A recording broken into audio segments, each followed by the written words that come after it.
So we will start with public comment. And this is an opportunity for persons to speak up to 3 minutes. To speak to the commission, press *9 if listening by phone, or use the raise hand feature if viewing through the web link. For phone access, call 877-853-5247 and enter meeting ID 977-6634-1226. To unmute, press *6. City staff will select callers that have raised their hand using the last 3 digits of your phone number or by name if available. For those accessing through the web link, when speaking, please move to a quiet area and mute any television or background sounds so that we may hear you clearly. Please state your name and address at the beginning of your comments. Do we have anybody in line, Mr. Leonard? We do.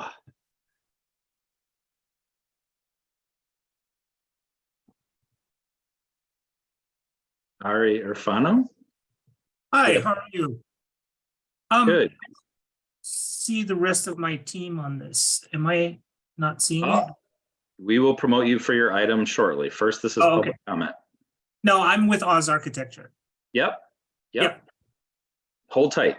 Okay, thank you.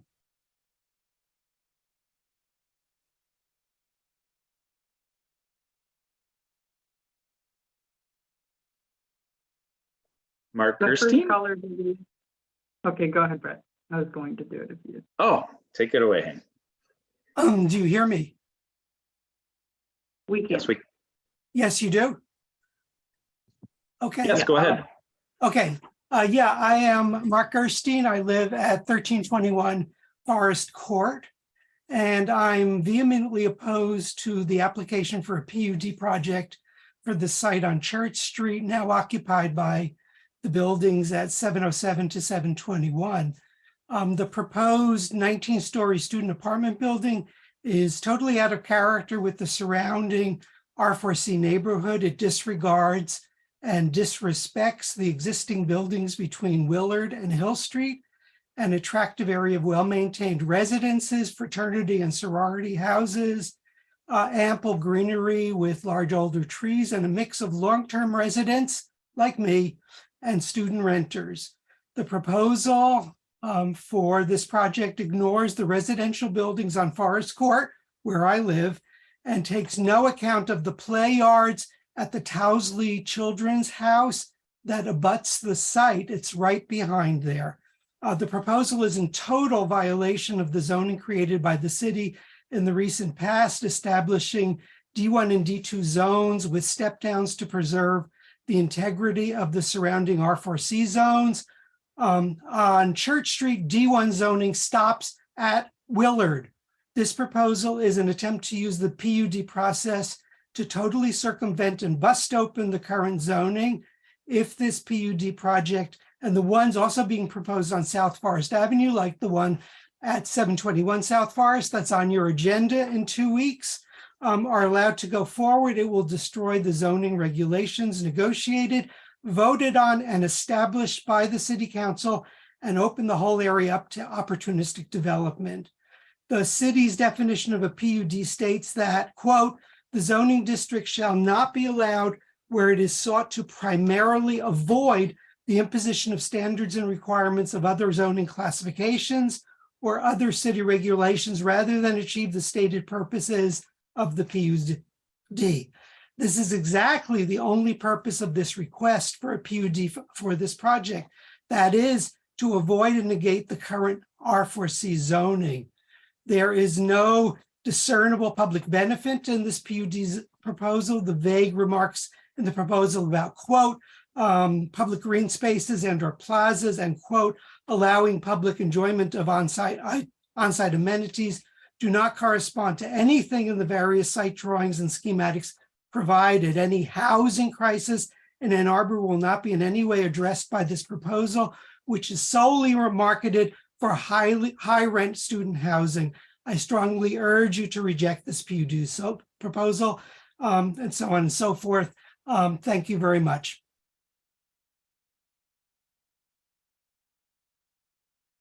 Thank you. Next caller is Ann Murphy.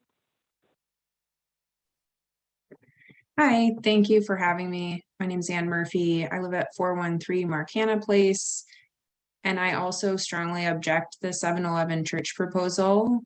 I'm a parent of a child at the Towsley Children's House. I have a 3-year-old there. The Towsley Children's House is a daycare at the southwest corner of Willard and Forest. And the play yard, as mentioned before, directly abuts the proposed property.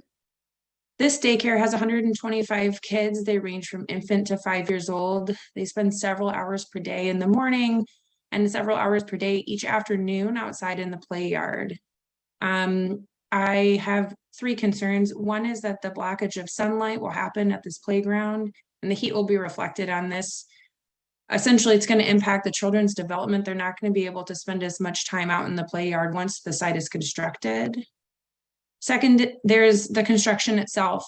So the prior 3-story townhomes would have had a much shorter duration of construction, but the duration of the noise pollution, the dust pollution, chemical pollution, it's going to be really dangerous for these young developing children. My third concern is that there's going to be 19 stories of windows looking on their play yard. And we just don't know who's in there and who's going to be looking down on them. And I think that seems really out of, the range of what we're looking for our young children. Thank you. Thank you. The next caller is Eleanor Lynn.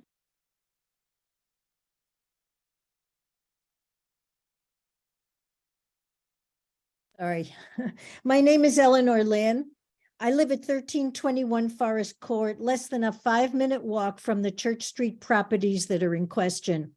The developer's proposal for a 19-story student high-rise is totally out of compliance with the zoning of the neighborhood, the size and scale of the surrounding buildings, and the well-being of nearby residents.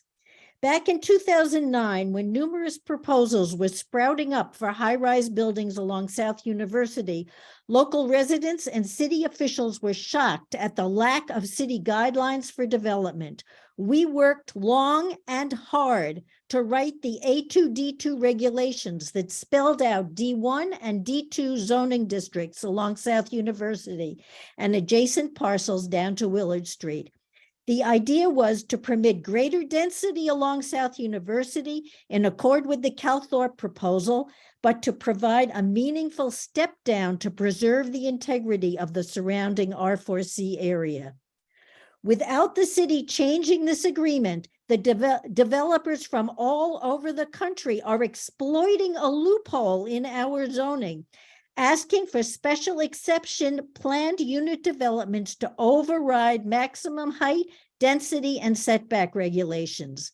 There are already 2 such proposals along South Forest, and now this proposal on Church Street.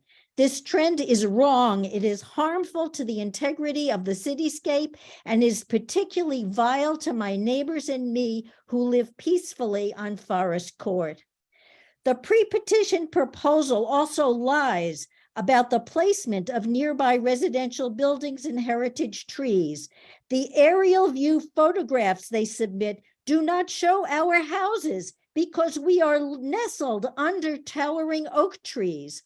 Their land use and bird's eye perspective drawings are more devious. They do not show the 7 houses along the south side of Forest Court, nor the 5 houses along the north side of the street. They do not show the centuries-old oak grove that runs from the First Presbyterian Church through our yards and the beautiful deep setback at the Forest Plaza apartment. They do not show the fact that the east end of Forest Court is closed to vehicular traffic, permitting only pedestrians to walk from the campus area to the First Presbyterian Church and the North Burns Park and Oxbridge neighborhoods. The neighborhood between Hill Street and South University is an attractive and tranquil area with well-maintained houses, ample greenery, and a harmonious mix of long-term residents and short-term student renters. Several guidebooks to Ann Arbor have called it a hidden gem. It is the kind of urban landscape that should be protected, celebrated, and replicated in our desire to make Ann Arbor a livable city. I have attached a corrected version of the petitioner's offending aerial photograph land use, and bird's eye view drawings of the neighborhood, showing where our houses exist and Lenore, what must be corrected. I'm very sorry to interrupt. Your time is up. Okay, thank you. Thank you. 5 more callers, and our next caller is Chad Brummett. Yes, can you hear me? Yes, you can be heard. Okay, great. I am not going to go through the details as well as what Mr. Gerstein and Mrs. Lynn did, but I will say as a citizen, I struggle with the idea that you can simply change zoning. I vehemently disagree with this PUD. It doesn't make any sense as a citizen that when we have policies and we have procedures in place that regulate zoning so as to keep our city unique and allow residential areas and student areas to coexist, that this can come along, a group from Texas or even a group here in Michigan can come along and just propose a building that is completely outside of the character of the neighborhood. 19 stories in a place where most are single family homes or duplexes. I don't understand how this is allowable, and there is no public benefit put forth. My father spent his life in tax accredited affordable housing. This is just a way to try to get around the goals here by putting forth additional dollars. I'm disappointed that on 823, 22, they put forth a very modest 3-building unit consisting of 18 units. That's very reasonable, something more suited to the space, and then flipped it to something that is just enormous. 19 stories, dwarfing everything, including campus next door. I am really concerned about this trend, the trend that Eleanor put forward about multiple proposals like this, in addition to the density put forth in South University, which is appropriately zoned and consistent with the city's goals and the city's stated zoning requirements. I'm a supportive of tax credit affordable housing. If the developers want to put forth a more modest 4 or 5-story development that would include tax accredited affordable housing within, not as a penalty or not as a tax, but actually to put affordable housing within those units, I'm very supportive of that. Just make it fit the city. Again, I come back to it. I think you as a group need to understand and need to explain to citizens, if you choose to accept this PUD, how we can simply have this loophole and how this could affect you, your house, and our neighborhood. I've loved living in this city. I've loved living in one of Ann Arbor's most historic homes. I'm at 1530 Hill Street, where the J.D. Baldwin house, it is the original Burns Park house. We live right next door to students. We share driveway with students. We have a lot of the chaos, but also a lot of the fun, and it works. But just adding thousands of students and having buildings that tower over single family homes and duplexes just doesn't make any sense. It is inconsistent with the goals that have been put forth by the city and agreed upon by the city and its citizens.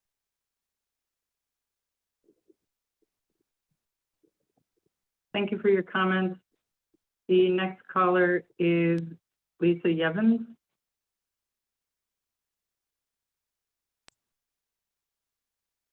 Hi, this is Lisa Jevons. Can you hear me okay? We can. Okay, I live at 1312 Cambridge, North Burns Park neighborhood. I want to bring up a point that really often gets overlooked with all these high rises that get approved, and that is that the neighborhood just simply cannot bear the deliveries, maintenance workers, and trash pickup and trash traffic required for daily life. Just because you don't include parking and assume students won't bring cars to campus when they live in your building doesn't mean that their lives aren't completely dependent on a constant stream of vehicles. For example, I live next door to a rental house with 8 people living there. It is a constant stream of delivery drivers from morning to night. Amazon, Uber, UPS, FedEx, DoorDash, you name it. That is only for 8 people. In addition, this house has 4 large trash bins that are often full, plus 2 full recycling bins per week. You multiply that by 125, and you will see that this kind of density is completely unsuitable for the neighborhood, and it will wreak havoc there. I don't see anything in their plan that addresses this. I also would urge you not to approve this PUD because, as Mark Gerstein said, is obviously just trying to run around our zoning, which was put there for a good reason. And I think that you should require the developer to stick with the original townhomes that were planned, which nobody was opposed to. And in fact, I think would be a good idea because eventually they could be used for any kind of resident, not just luxury housing for students.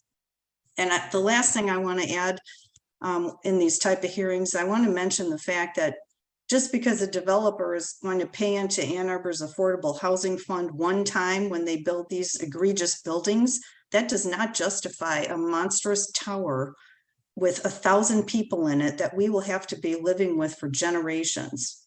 That in the eyes of the neighborhood, that is a poor deal for the city, and as Chad mentioned, for people trying to find affordable housing here. Thank you. Thank you for your comments. Our next caller with 4 more in the queue is Ellen Ramsberg. Hi, can you hear me? You can be heard. Okay, thank you. I'm like Chad, I'm not going to repeat the very comprehensive questions and concerns that neighbors have brought up. I will say that I think the most dangerous thing about this is the precedent that it sets to allow an existing zoning to be circumvented as a PUD. And I'm so concerned about what happens if this happens, then what happens to the rest of the neighborhood between Willard and Hill Street and on into the neighborhood below Hill Street that is predominantly student, single family size student housing, already quite dense, but in a scale of a neighborhood scale, a very livable scale.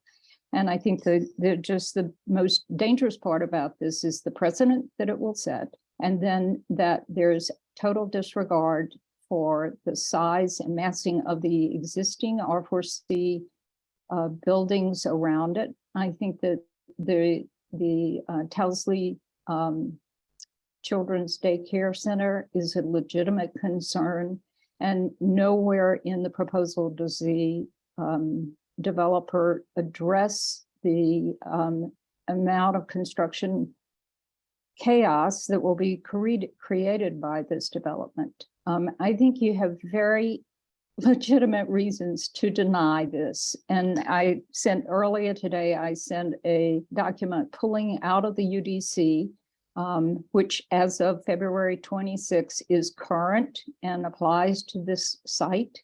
And I think all of the reasons that I stated in that written email are things that the Planning Commission needs to seriously consider and uphold. Thank you very much.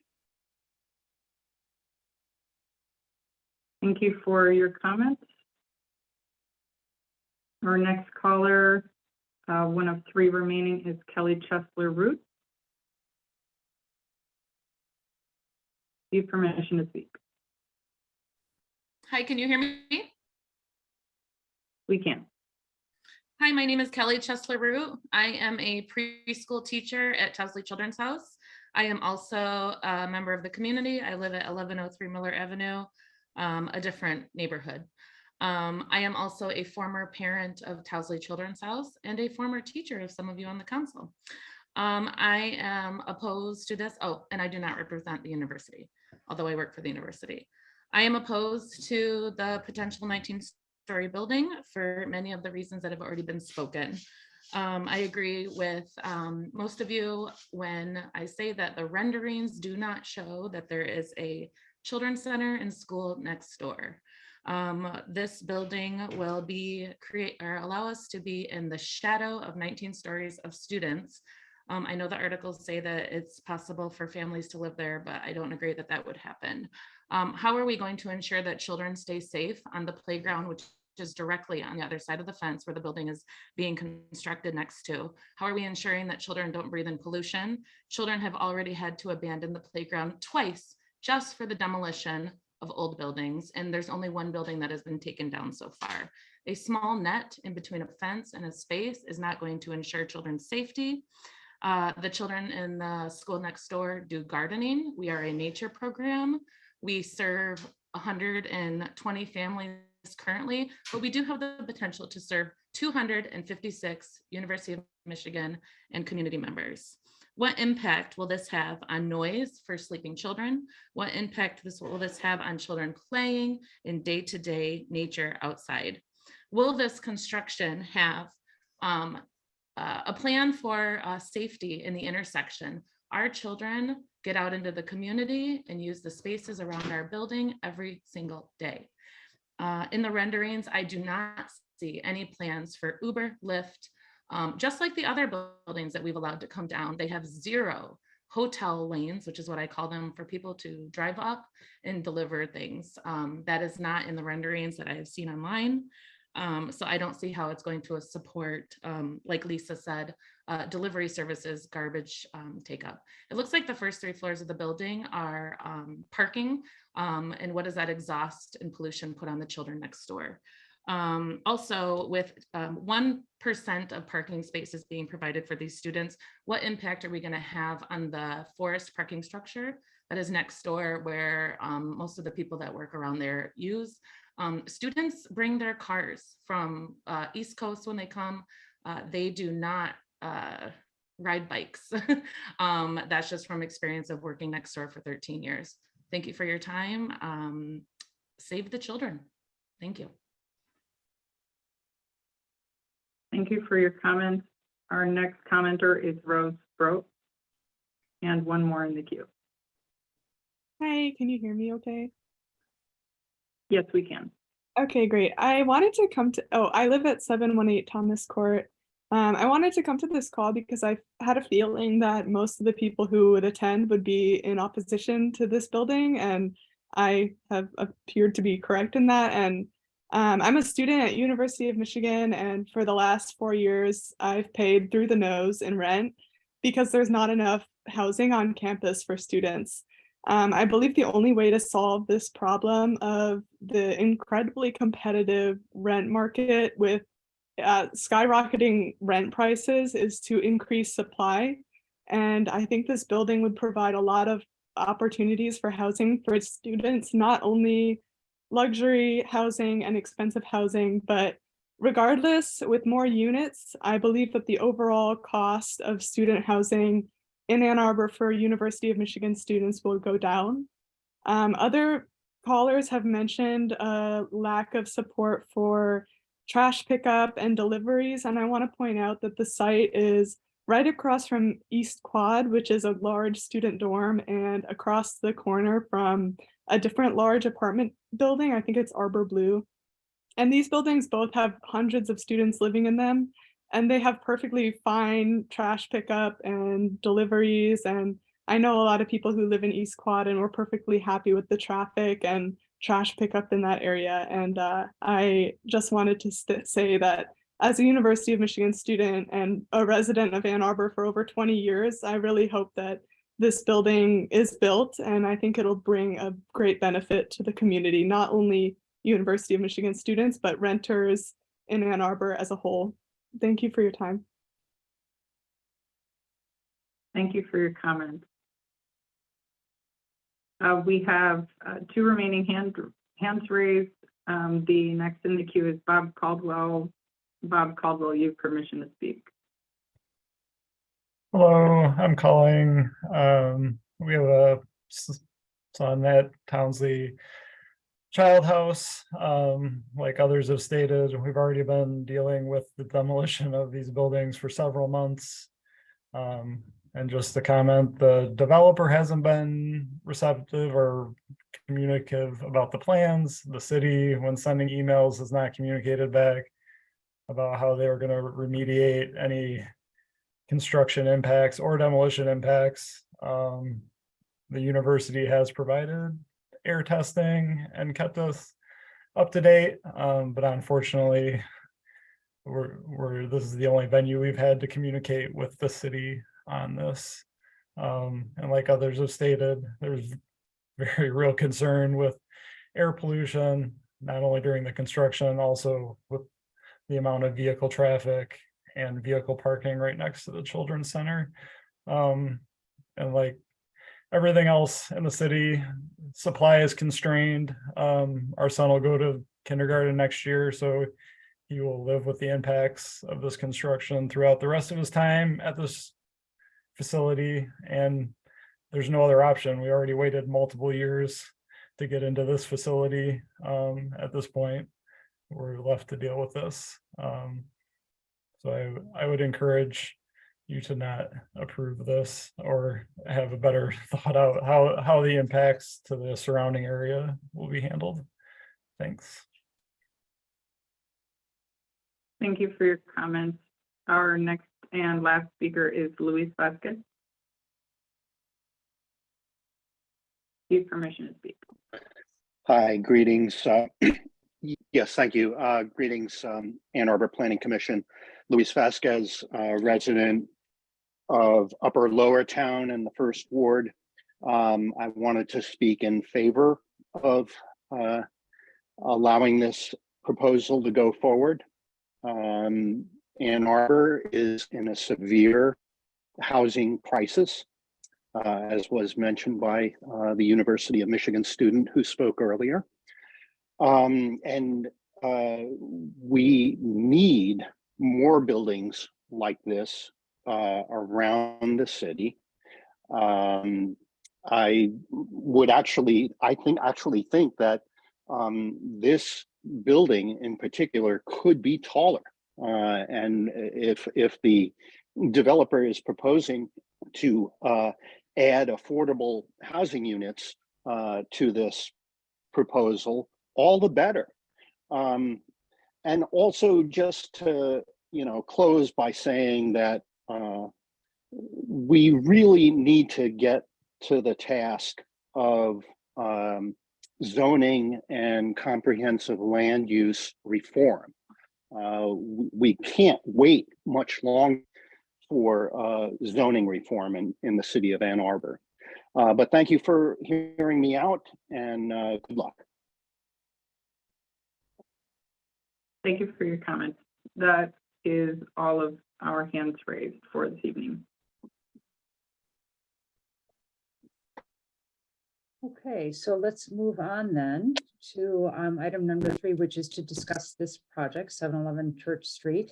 This is a pre-PUD application conference, proposed 19-story, 525,000 square foot building that could include 350 apartments with 1,050 beds, 350 on-site covered bike parking spaces, and 100 on-site parking spaces. So I presume we're going to have something from staff or developer to orient us. Yeah, we will have a presentation here shortly by the petitioners team. I think most of them have been promoted to the meeting, but I wanted to just remind the commission, and got a lot of folks who have commented and are viewing, and so I just wanted to go over the PUD process generally, just to set the stage for that. So there's some questions and comments about zoning and changing the zoning. The plan unit development is one zoning district in the city that any property owner could seek a rezoning to. In the case of plan unit development, it is a customizable zoning district that can be created for a specific project. And it is a dialogue ultimately between the city and a property owner about how that proposed project might deviate from the existing zoning or other zoning districts in the city, and in exchange for public benefits that might be proffered as part of that project. Because of the uniqueness of this, we require a pre-petition conference with the Planning Commission. That's what is here this evening. This is the first conversation that the Planning Commission has. No application has been filed yet. After this discussion, this is an opportunity for preliminary feedback from the Planning Commission to the project team. And then in the event that the project team elects to move forward with that, that will be a formal application that will follow the typical process of the city, which is inclusive of a resident participation meeting, the submission of an actual application. That application will be technically reviewed by city staff across the organization, presented to you, the Planning Commission, for a recommendation, and then any zoning has to proceed to City Council for the final. So I just wanted to make sure that everybody was on the same page of what that process is. And with that, Mr. Moore, who will be running a presentation on behalf of the team? So one of my fellow architects, Ari at Oz Architects, is actually going to be scrolling through the slides. One of his coworkers, Eduardo, will actually be doing the presentation. And Chris Johnson will be speaking for the LV Collective. He should be promoted as well. I can't quite see who is and who is not promoted.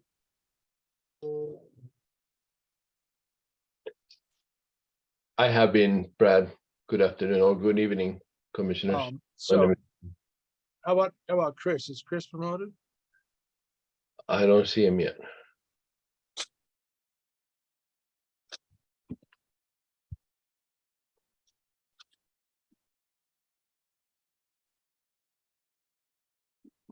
Not sure why we're not seeing Chris. Hank, do you have or Brett, do you have a Chris Johnson logged in? They should, yep, they're being promoted right now. I did request that they become a panelist. Okay. It looks like they've accepted. There it is. There's Ari. Commissioner Clark is also out of the there. And we have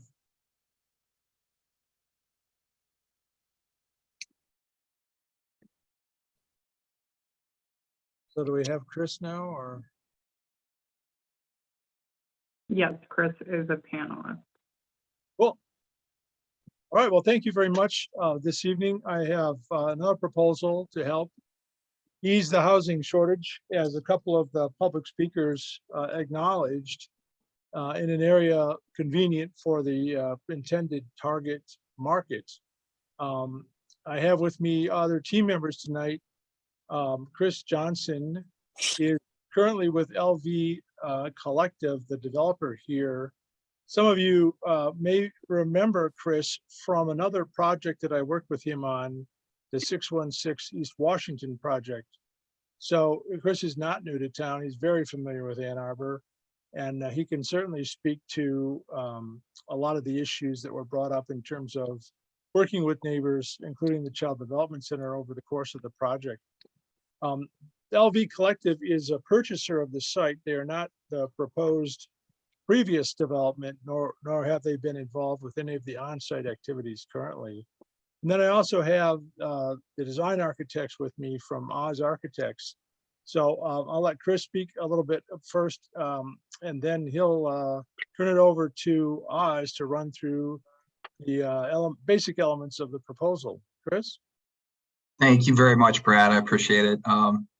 Thank you, folks of the Plan Commission. As Brad stated, and for those of you who may recall, I was heavily involved on the pursuit and approval of the project at 616 East Washington. I do sincerely hope you also recall our approach, which is, for this scale and complexity of a development, was one of open communication and transparency with all direct and indirectly impacted stakeholders. So we would understand the needs of outreach that accompany any project of this complexity. So we really appreciate the ability for this initial project introduction, and furthermore, the ability, should it be there, to continue to work with those stakeholders. Tonight, we're here to propose a planned unit development by way of providing an adequate supply of needed housing for those living in Ann Arbor. With some configuration, we intend to provide that efficiency to developing the downtown by creating a livable, significant and dense development in the downtown, adjacent to the downtown and the South University neighborhood. We do have sustainability goals in mind for an all-electric building, and we are proposing a LEED Gold certification standard. We, similar to past pursuits, active solar energy strategies, as well as the other requirements of electrical vehicle charging stations, et cetera, to accompany our building in creating this existing density in the pedestrian friendly areas. We have a lower parking ratio to really try to provide that connectivity, pedestrian connectivity to several goods and services in the immediate adjacent area. Our housing goals, well, we are uniquely positioned here by being adjacent to two different sides of the University of Michigan owned parcels and adjacent to the DDA border immediately to our north in the South University area neighborhood. So we are in this position to provide the community the highest and best use for the site and the land, as opposed to previous applications. We want to create this efficiency through the density and the close proximity of other high-rise developments mentioned by some of the citizens on the Church and Willard corridors in close proximity. And as a point to note, over 50% of the units that we're currently discussing providing are less than the typical 4-bedroom student layout that you would see in many of these developments. We are professionally managed and secured building to make note. In eyeing the protection of natural features by developing this density as an alternative to urban sprawl, of course, and protecting other off-site natural features that would obviously be in the direct impacted areas if a environment of this level of density is spread out through the Ann Arbor area. So ideally, this is again creating that walkable and vibrant downtown, as well as minimizing overall impervious development throughout the region. We want to hopefully we're impacting open space to whatever degree possible, what setbacks and outdoor cafe access for the public, and significant outdoor raised courtyards and rooftop amenities. Also feel it very prudent to mention the significant donation that accompanies a project like this for affordable housing efforts, as well as consideration in providing types of units like that within the development. It should also be noted the extremely significant tax base that accompanies a project like this on the very first year of operation. For that, I really want to thank you for your time and your audience, and without any other delay, I would appreciate to introduce Eduardo Ilanes with Oz Architecture for the remainder of the presentation. Thank you very much, Chris. Good evening, commissioners. As Chris noted, my name is Eduardo Ilanes. I am principal with Oz Architecture in Denver. We also have an office in Boulder. Therefore, we are very familiar with how it is to work in a university town that is always fluctuating, as it's very intelligent in terms of how it plans its future growth. With that said, I'm delighted that we have staff, we have the planning commissioners and the neighbors as well, to help us craft sustainable and responsible development. To that note, I would like to illustrate to you tonight the tools that we're using to inform ourselves and to help you understand what are at least the filters that we're using to see your city from the perspective of understanding how this project could be of benefit for the community as a whole.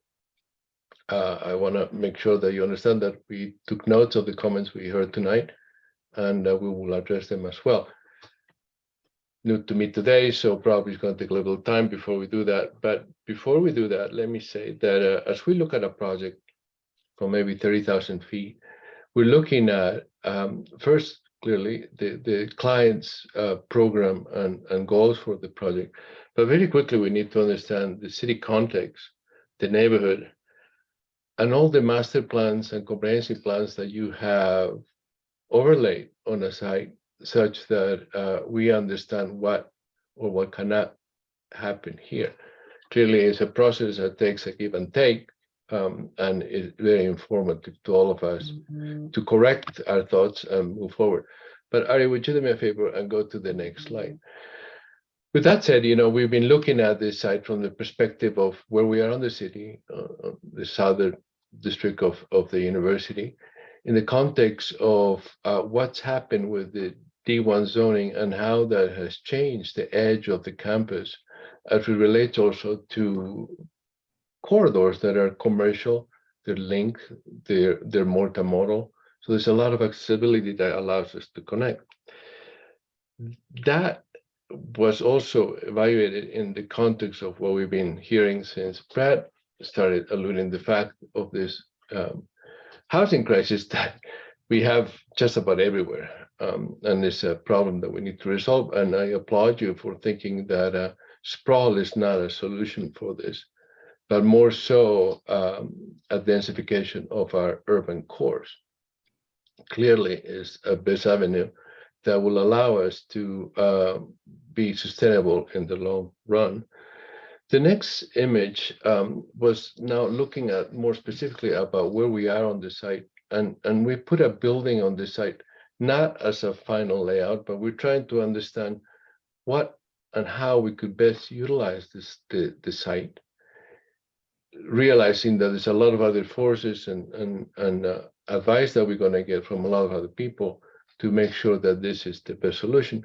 But we know very quickly that when we see that, and you give me the next slide, please, which not so much that as those projects have been done around us, yet it's across the street on a different zoning, but it is in the context of where we are. We're across the campus, we're across the street, such that if you give me the next slide, Ari, you see that it's very diverse. There's a parking structure, there's tall buildings, there's low buildings, there's the Child Development Center behind us, there's the dorms that have a very large service yard in front of us, and all of those forces, when you go to the next slide, allow us to understand, well, where are we and how do we relate to the city that kind of at a diagonal through campus has a downtown core that has also similar implications with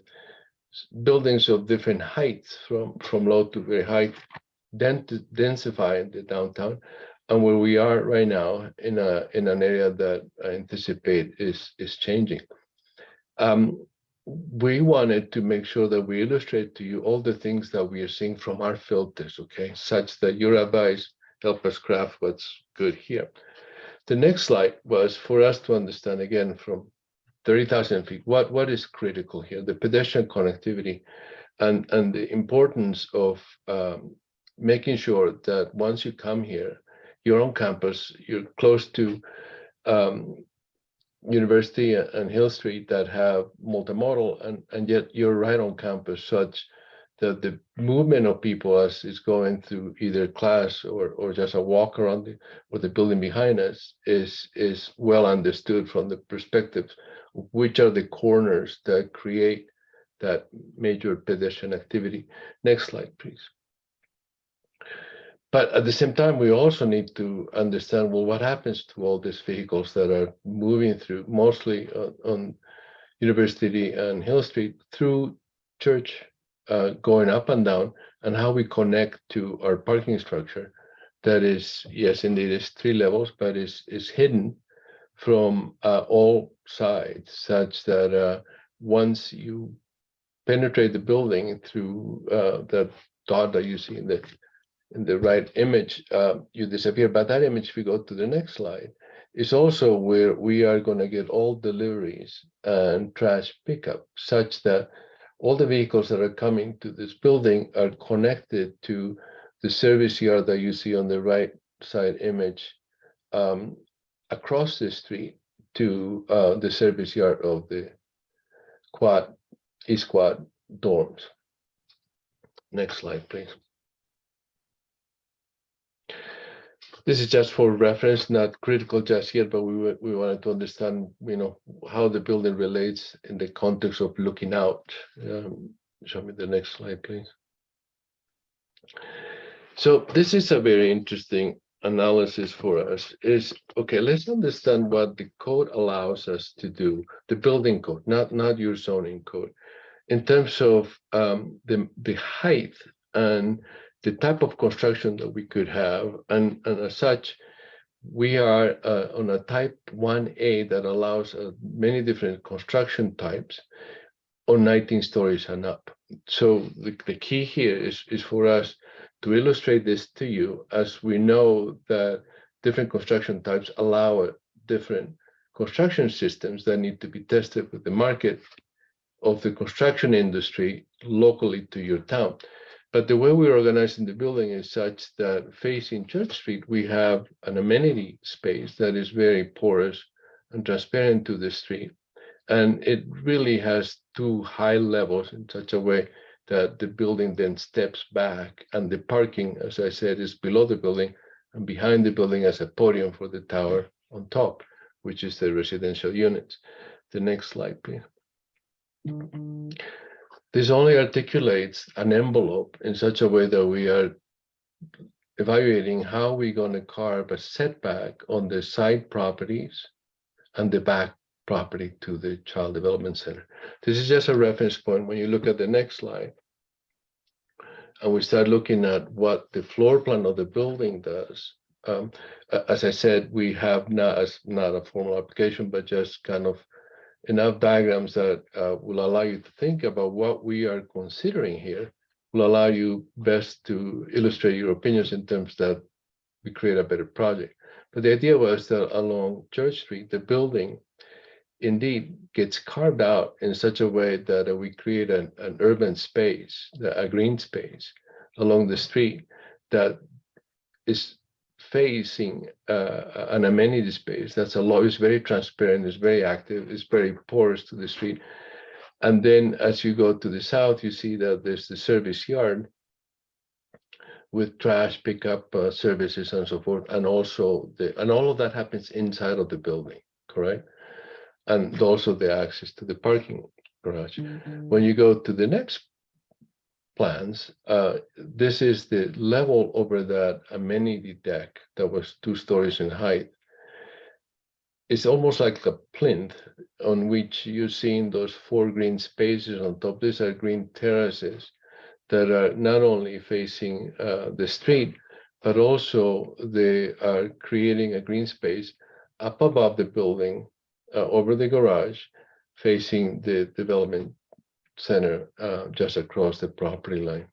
And as you go up, you're seeing that we're articulating the building such as not as solid, or we're considering that we're not a solid facade, but we allow ourselves enough interest with the facade that we could break the mass, not only then horizontally, but also vertically. Next slide, please. And finally, as you go up, the idea that, yes, indeed, we would like to take advantage of the amount of sunlight that we'll have, and therefore there's a great space for in pink there for solar collectors, and also the ability of anytime we have a roof that we make it a green roof, such that we again are taking care of the absorption of the sunlight. Next slide, please. So this kind of illustrates a little bit better how the building will be articulated with a section in the left that kind of shows you the recess from the street with a big carve to create that urban space in front of the sidewalk. The building steps up to that plinth over the amenity space, and then the tower is farther back. And we do the same thing from the other side, over the parking garage this time, not the amenity space. The facade or the section on the right illustrates the idea of how we break the mass now vertically by creating this in and out that allows more articulation to the facade. The next slide, please. Well, this is just illustrating to you how all of these uses will stack one on top of the other, just as a reference. Next. So when you eventually see a building that we have not design just yet, but just articulate a mass so you can see it in the context of all existing buildings that we could pick up from data that's readily available. We are illustrating the building that it follows the context of what's across, and yet is on a zoning that is on the border of D1 across the street, across Willard. And with that, we have a lot more slides that you could pull out when you may have some questions or you need additional advice from either Chris, Brad, or myself. Thank you so much for your time. Thank you. I will look for hands, though it's a little tricky for me to see everybody, so it may make sense to actually close the presentation so that I can get a full, there we go. Would anybody like to kick us off?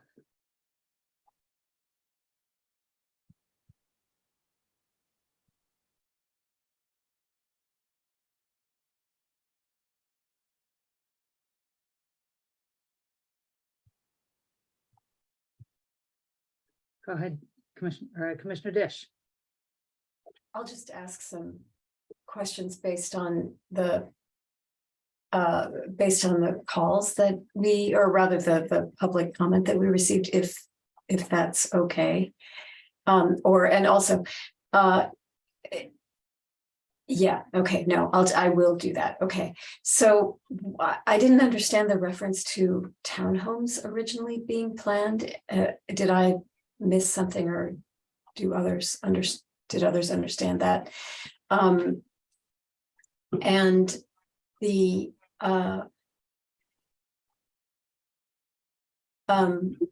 is there provision for Uber and Lyft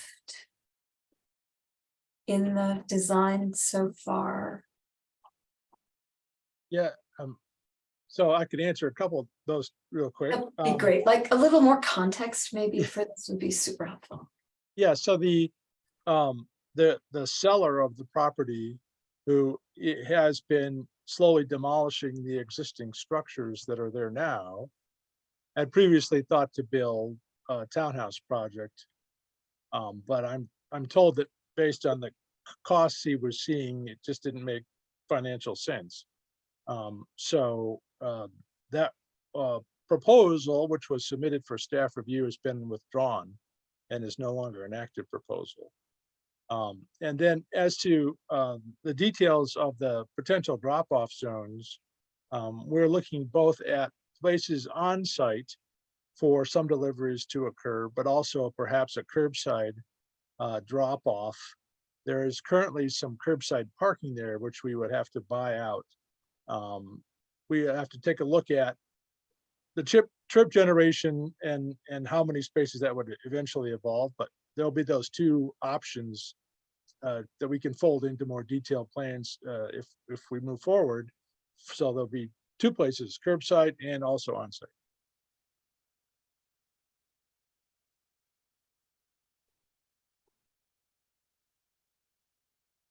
Commissioner Mills. Thanks. So just for the public's benefit too, like during this kind of pre-application, I think this is, and as a reminder to the rest of Planning Commission, because I feel like it's been a bit since we've had one of these. Like I often think about, okay, what advice could I give in terms of what our standards are? So when this comes back before us, would be useful. And I'll start out by saying so I think that there's a couple of different things that usually falls into, like what are the public benefits category, and then what does actually the proposal or kind of the sketch that we see look like. I'm struggling to find in this where the objectives are really unique. I think that I want to get the language from the proposal, which is to achieve a greater efficiency of use in a limited resource, which is namely city land, proposing additional density, easing the housing crisis, moving towards more sustainable buildings. That does not seem unique to this particular site to me. I think that that is something that our entire code ought to be achieving. And I'm not seeing that that's anything particularly unique in this site. There's not a natural feature necessarily that on this site that ought to be saved. And so that's what I'm really struggling with. The idea of greater density, looking at in this area makes sense to me. Looking at the map, it is adjacent to the D district. It's between two pieces of campus land. So in terms of expanding kind of our high density areas, this makes sense. What I'm struggling with is applying PUD to this. I would feel if this came back, if during our planning process, it made sense to either tweak the definition of where D1 is appropriate, beyond if that is actually kind of a limitation, is the DDA boundaries, to tweak that to expand, or if the DDA boundaries expanded, like I could see this being the next logical place for expansion. But the PUD element, I'm really interested in other folks' interpretations, but I think that the things here are not real. It's difficult for me to see that this is a public benefit that could only be done through this designation. Again, like this fits in D1. So many of the categories are along with that, and it's just the definition D1, and that seems like a planning function to me that's missing here. So that's kind of, maybe that spurs other planning commissioners to think beyond this, but like that, I've been struggling to figure out, like, what else could that be? Like, what would really, if this were in D1, I guess that's another function. If this were in D1, like, what would the benefits look like? And if this is more or like kind of what would be required, I would expect that we would have at least what is required in D1. And again, for PUD, I would expect something different, like something that you can't do through D1. And that's what I'm just not getting. So I guess maybe this is, I don't know if that's like that's a comment, because that's what we are generally doing here. But I don't know if I welcome other planning commissioners' feedback, because anyway, sorry. I would like to just pop in for one quick second with this one, based on what you brought up, Commissioner Mills, to say that we should think about some of the other things that have been proposed that are similar in some ways, like the thing on Packard that we looked at. Did we bring up the same thing with that? We didn't hear a lot of public pushback either. So it's something for us to kind of think about how we're giving advice to people across the board with things that are outside of the D1 and D2 with this. And I think also we're kind of evolving as some of the kind of all electric and lead and things like that become more commonplace, instead of something that was like, whoa, fireworks. But we also need to figure out how we are kind of being consistent or evolving within that too. I just put that out as something for us to consider. Commissioner Lee. Thank you. Well, Commissioner Mills, I think what you said actually spurred kind of looking at the purpose statement of the PUD district. So I'm going to specifically look at encourage the use, reuse, and improvement of existing sites, developed in a compatible way with surrounding uses, and then specifically intended to accommodate developments with one or more land uses. So these are kind of the four elements I'm going to look at. Not one or more land uses. So it seems like this is all pretty much the same zoning right now, not unusual topography. So my question to the petitioner, is there a topography issue that we should kind of be aware of? Is there something that's unusual here? Because I'm just trying to think about the applicability of the PUD and trying to make sure that it fits within the context of the purpose statement. And let me just back up really quickly. I'll lead with the grappling with affordability and sustainability is important to us. So I appreciate the full electric, bringing more units to the market. I think that's good. I am also grappling with the applicability of the PUD simply from those 4 categories of not one or more land uses, not an unusual topography, unique setting within the community, and exhibiting difficult or costly development problems. So out of those 4, just wanted the petitioner to lead me through the discussion through the land uses, unusual topography, the unique setting, and then the exhibition of difficult or costly development problems. So certainly the topography is fairly level across the site. Yep. If you're familiar with that side of campus, there's no hills or valleys on that side of campus. We are proposing 1 or more uses. Principally, it'll be a residential use to address the housing crisis. But this residential program comes with a coffee shop, cafe at the ground level, which would be part of the amenity package, which is open to that public space and open to the public to enjoy. It is unique in that it is adjacent to campus. You wouldn't propose a high density development like this at a place where you couldn't encourage walkability, because you'd have to cram so much parking into it. It just wouldn't be economically feasible to build. So its uniqueness is inherently related to its proximity for the tenants, the users of the facilities, so they can keep a small carbon footprint.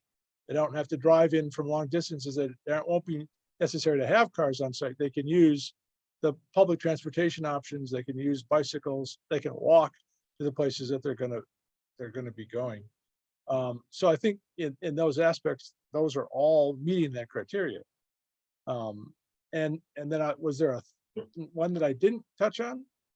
No, you hit the 4, exhibiting development issues, unique setting, unusual topography, and not 1 or more land uses. And then Brad and the rest of the petitioners, if you could grapple with developed in a compatible way with the surrounding uses. So that includes the children care. So having a parking lot backing up to that as far as like emissions and things of that nature goes. And then also to talk to us through massing, because I do see one of the homes kind of just north of that site is not a part of the development. So from continuity of building mass, kind of talk to me through the compatibility and at least your ideation and conceptualization approaching massing, building environment, built environment continuity, and developing in a compatible way with surrounding uses. And Brad, if you're going to be the main speaker, if you could turn your camera on, that would be helpful for us as well. Yeah, I'm struggling with a little bit of bandwidth issues here in my neighborhood tonight, so okay, I'll try it, but the audio gets so choppy, it gets difficult. That's fine. If you're having issues, that's fine. I'll let Oz speak to the massing issues, because again, we're in the very early studies, really part of design studying these issues. I know there are several places around the city where you can find the high rises adjacent to similar size structures. Huron is one of them, where the north side of one of my projects, the Varsity, is adjacent to some existing 2-story residential architecture, and they've been cohabitating quite nicely for quite a long period of time. So I don't view the dissimilarity in the height as an inherent incompatibility. But I'll let Oz speak to their crafting of a design that would minimize any impacts from the parking levels to the Child Development Center. Thank you, Brad. It's Eduardo again. Well, yes, our intent is, as I said earlier, to hide the automobile from the adjacent sites. So as a matter of fact, the Child Development Center will not perceive that there's a parking structure there. From the perspective of and let me rephrase that one more time. And in terms of the exhaust, we'll be going up to dilute those CO2 gases so that they're not going to the site beside us. In terms of massing, yes, indeed, the idea was to craft the ground levels in terms of 2 and 3 stories. We're talking about 25 to 30 feet that we create a pedestrian height, if you will, from which the building is recessed back. And we do that on both sides in such a way that a reference to the building, as you are a pedestrian or you're in the playground, you realize that it's not at the height of a tower that hovers above you. Now, anything that goes in that neighborhood over 4 stories is going to be much higher than what's the zoning. However, everything that's around it across the street is much higher. And it's interesting, I think, if you go across the street, Willard, to the right or to the left, I'm sorry, there is a series of low buildings surrounded by the existing buildings that were built there in the last probably 10 years around Sea Place and Sterling Harbor. And now we saw a lot of that happening just throughout town. Now that doesn't make it good or bad. It's just that that's how the cities evolve over time, right? Especially when you're looking at densification as a mean of controlling sprawl, and therefore you're minimizing the use of carbon fuels for one thing. So when you look, at least from my perspective, and believe me, we have not come to you just yet with the great idea, but because we want to see if this is feasible, and then we want to understand all of those concepts that will make this building unique. And a lot of them, interesting enough, also relate to cost. Those are the discussions that I want to have, or we're having with the developer to, that push and pull to make sure that this building it makes everybody in the city proud, even though, yes, indeed, behind my back door, I might not like it. Appreciate your comments. I think I'll let some of the other commissioners speak at this point, so I'll yield my time. Thank you. Thank you. Commissioner Hammerschmidt. Thank you. I appreciate this conversation. Actually, what was just said was really helpful and sparked a couple of other things for me too. I appreciate that this isn't necessarily your final design. I think, I'll just be honest, like I'm struggling with this, I think both from a PUD applicability, but also just from a scale and density. And I think there's no denying that we have an affordability crisis and a sustainability crisis, but I can't really put a pin in it, but something about this just doesn't feel like the right site for this. God, that sounded NIMBY of me. But I appreciated you talking about sort of the step backs to try to make it, from the street scale, not feel like a giant tower. And one thing that made me wonder is have you done yet any sort of like shade or sun studies, or is that too premature because you don't really have a final design? We wanted to make sure we get comments from you and advice from you in regards to all of those things. Once we present to you a package, we're going to present all the detail that will allow you to understand all the questions that you're raising now. Okay, thanks. Yeah, I guess I don't know where I sit yet. I hear all of the public comments about this. I mean, you sort of, some of the renderings or the not precedent images, but some of the bird's eye view, I guess, like images that you showed, the building just felt really out of scale to me. Like a block up, it makes sense. And I know we're evolving, but these are like, everything on that block right now is single story. And this is not a corridor. Like Packard is a corridor. So like a building there that would be taller, it makes sense. All of our TC1, like that makes sense to me. But right now I'm just struggling. So I'm glad that we have the opportunity to have this conversation. So now I want to hear what everyone else thinks. Commissioner White. Hi, just a couple comments and questions. One, I think Commissioner Mills, you talked about whether or not it made sense to extend the DDA boundary to include this property. But I raised at our last meeting when we were talking with the consultants about D1 and D2, whether the DDA was that container. And in fact, it's not. And right at Willard is D1. so just across the street. And if they had the property that is adjacent, then it would just come straight across. So I think maybe my first question to the development team is why a PUD and not an extension of D1?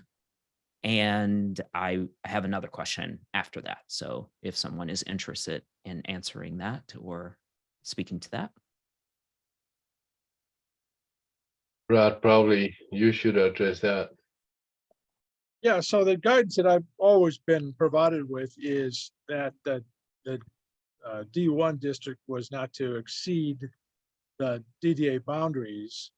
So if that's a guidance that is changing, that's news. So then I have a question to staff because again, at our conversation with our consultants, when we were talking about D1, D2, I showed Planner DeLeo the map that I was looking at that both shows the DDA boundary and D1, D2, and the boundary and the D1, like the D1 seems to come all the way to Willard, but the boundary is up a little bit. And so it would be helpful to just get some clarity about how that all is playing out, especially given how we're talking about this. So if the developer can't use a PUD to get this development in this space and the city is not extending the D1 to this space, then it feels like we're sort of creating something that maybe we haven't fully thought through. And so I just want to highlight that, and I'll send the map that I'm looking at to the commission. And then if staff want to comment and, just clarify, I think that would be super helpful. Do you want me to comment on that right now? Sure. Yeah. Commissioner Yeah. Mills says yes, and then that'll give me a chance to form my next question. So it's a little bit of everything you said is yes. Traditionally, the DDA boundary has had a lot of similarity, but not absolute matching with the D1, D2 zoning districts. So I think the comment from Mr. Moore and some of the conversation that happened at the last time of premiums, I want to be clear that there has been a history of those two functioning in a very parallel, largely parallel way. Not absolutely, but largely parallel. So I think because of that convention, that's where you probably occasionally hear that interplay. But I want to be clear that there is no restriction from the city making adjustments to the D1, D2, or the UDC to disconnect those more so than they are now. And to be further clear, it is the D1, the D2 that regulates the land. The DDA does not regulate the land. The DDA regulates a tax structure, but not anything about physical development. So to be clear, from what you just said, there is no restriction from the city for the developer to request the extension of D1 into this R4 or R4C. Yeah, there's no, yes, the developer could ask for, anybody could ask to rezone their property to D1 today, anywhere in the city. That's where then the analysis is going to look at our planning documents to say, does this make sense, consistent with our policies or not? Yeah.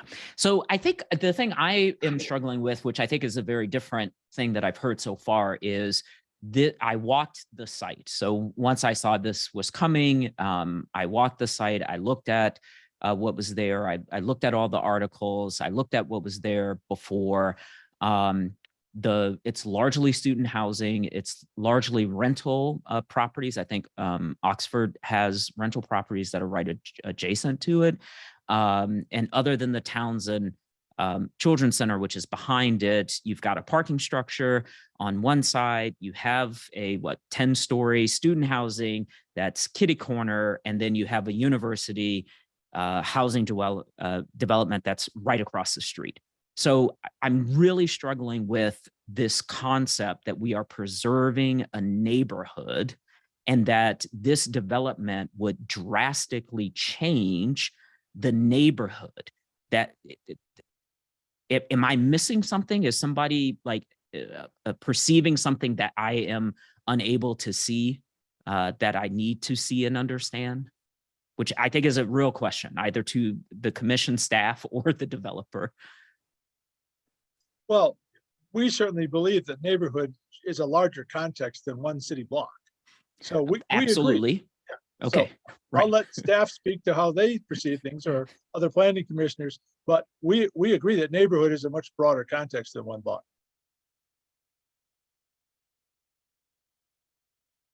So I'm not hearing anyone say that I'm misunderstanding. And then the residents who called in, at least from Forest Court, we're a block away from that. And that's like the most that this development would impact that, if I'm understanding correctly, is the potential of some shade. But the caller called in to talk about the canopy of trees. So if my understanding is correct, they're already in a canopy of shade. And then the only other thing that is like in that neighborhood that I remember from another one of these pre-PUDs was from Chair Gibrandel, where is there an oak grove that's there, but that's again not this development. And you made your articulation about doing whatever we could to preserve that because it's rare to have that inside the center city. So again, this feels like it fits this. It feels like it makes sense. It's walkable for students to be able to, get to campus.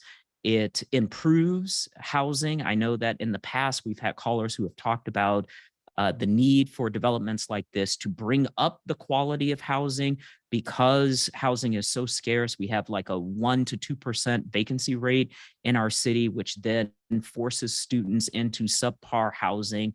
And this seems like it would at least create some more stock to help alleviate that. The things that are missing in the PUD are some of the benefits, which I think that would be up to the developer to go back to the UDC and to try to articulate with some of the feedback that we have. But apart from that, I'm just really struggling to say that this doesn't fit this neighborhood. I think this makes sense. And if you are open, I would say suggest a D1 because it's the same process to do a PUD as it would be to do a D1. And then you have a very clean apparatus and structure. You have clear objectives that you have to meet. And if it pencils out, then I think that makes your case even better. Would be from my point of view at this point. So I'm excited to see this project. I'm glad that you brought it. I'm glad that it's extending beyond the 110 units I think that were or beds that were in the 3-story townhouses. I was delighted to see 19. I'm always going to ask, why aren't you going taller? Because there are no height limits in PUDs and we need more housing. So that's always going to be my question with these developments. Commissioner Sildang. Oh, sorry. Did you I want just wanted to respond in part to the commissioner's statements about D1. Part of the thing for the developer of student housing, as you may understand, is timing is critical. If you miss the move-in by a month, you've missed it by a year. And so the path to approval becomes important, to say the least.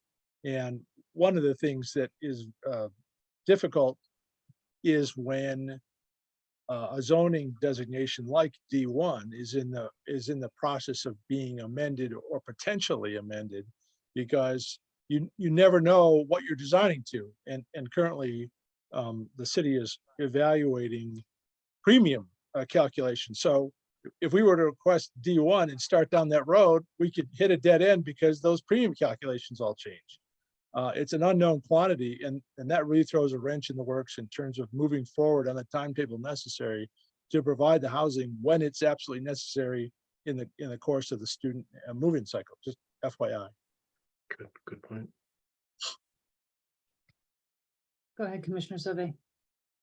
I think that bridges really well to what I was talking was timing, and that, the conversation after this in the working session is about the comprehensive plan, which could address all of this. And this project might be just a little too soon, that it could be a D1 if, in the recommendations of the comprehensive plan. And again, like that we have our UDC and then we have our comprehensive plan. And for projects like this, when you're requesting a rezoning, we reference our comprehensive plan to understand if it matches our community goals.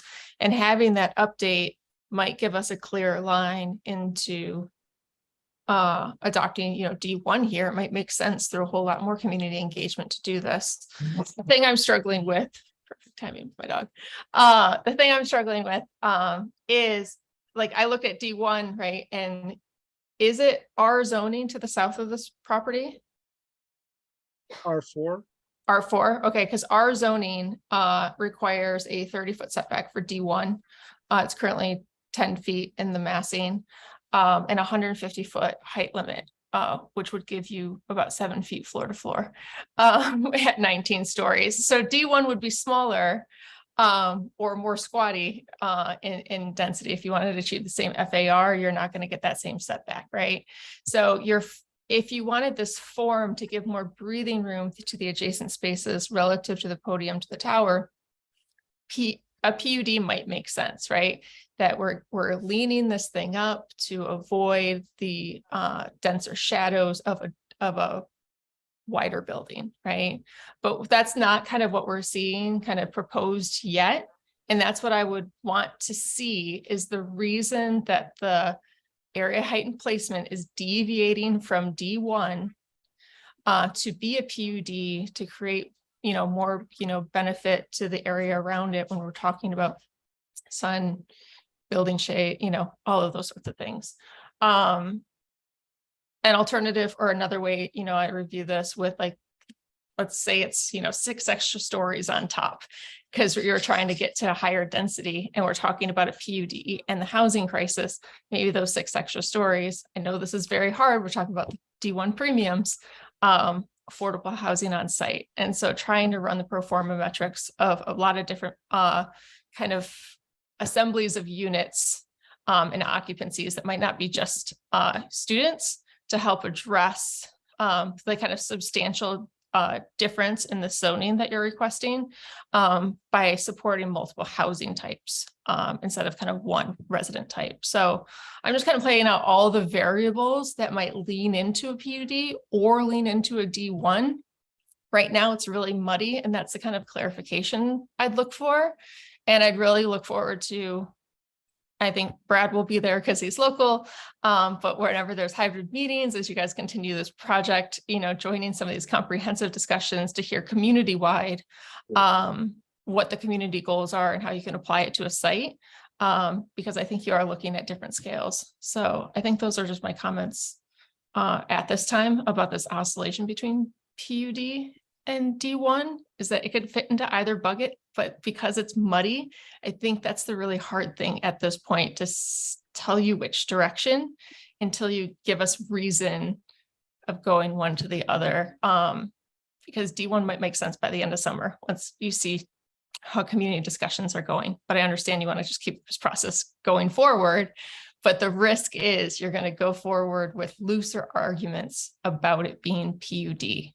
And the looser arguments, I think, are going to be harder to gain the support that is easier to support in a process with a clear zoning distinction like D1.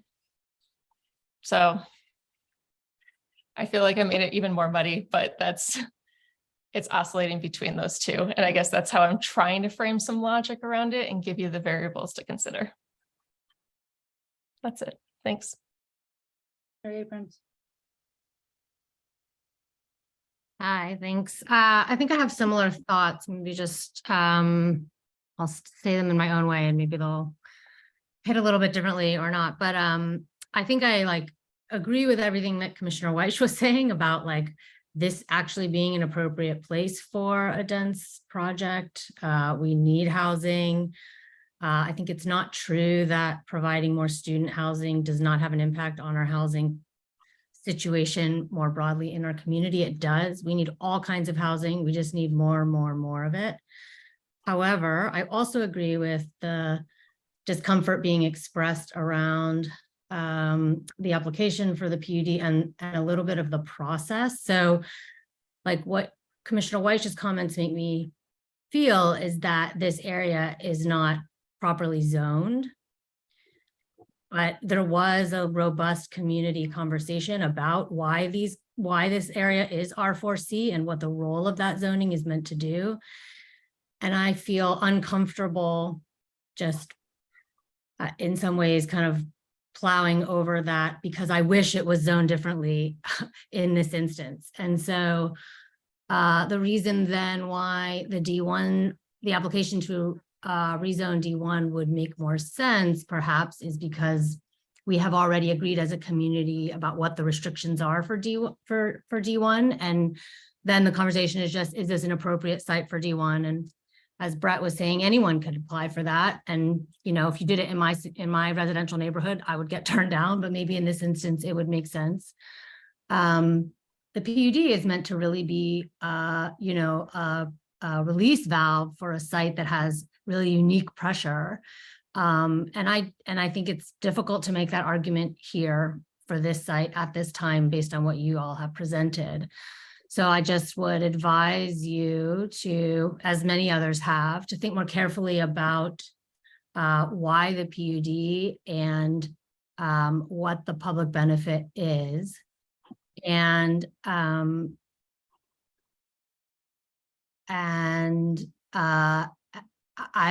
like sensitive to the timing, the point about timing. I don't want to be, I understand that. And I want there to be more development in our community because we need more housing. And so I want to do what we can, you know, to kind of to encourage and make development here possible. And yet at the same time, that can't be what drives, I think, a decision, you know, a one-off decision that doesn't kind of fit within a community-based process about land use and development in our city. So if it means that if following a process more in line with what I think the values of the community, like the process we've agreed we're going to follow, if following that process means a delay in the project, that might have to be what we have to live with in order to do that. So I think similar to others, I like, you know, I support density. I want more housing.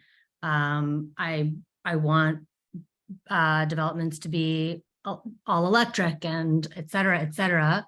But I also, you know, I want to be sensitive to the fact that it's not really meeting the standard that we have set for ourselves in terms of what qualifies or what would justify, let's say, the pursuit of the PUD at this time. So if the role of this conversation obviously is to give the development team some feedback about what will make the petition successful when it does come before us, I think that seems to be something that everybody is raising a flag around.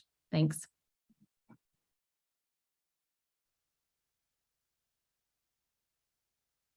Mr. Ledon, I'm wondering if you could,